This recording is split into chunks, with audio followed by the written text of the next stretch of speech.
आज अगदी वेगळ्या पद्धतीचं अगदी पोटभरीचं सूप बनवलेलं आहे.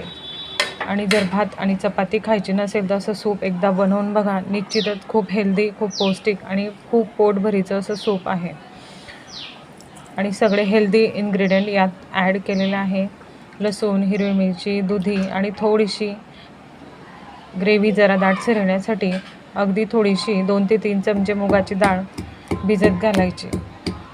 आणि अद्रक लसूण ठेचून घ्यायचं आणि तुपात हे सूप बनवायचं आहे. शुद्ध तूप घ्यायचं, त्यात जिरं मोहरीची फोडणी घालायची.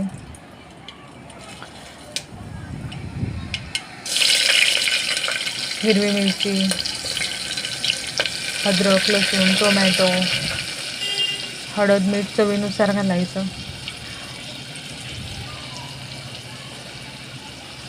आणि ज्यांना वेट लॉस करायचा आहे त्यांच्यासाठी अगदी हेल्दी असं हे सूप बनलेलं आहे. आणि एकदा करून बघा, अगदी खूप पोट भरतं आणि चपाती आणि भाताची गरजच पडत नाही.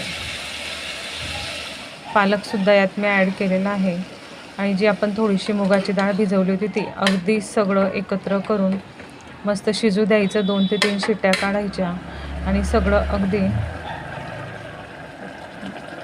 स्मॅश करून घ्यायचं. आणि अशी दाटसर ग्रेव्ही तयार होते आणि चवीला छान लागणारं आणि पचायला हलकं असं हे सूप तयार झालं.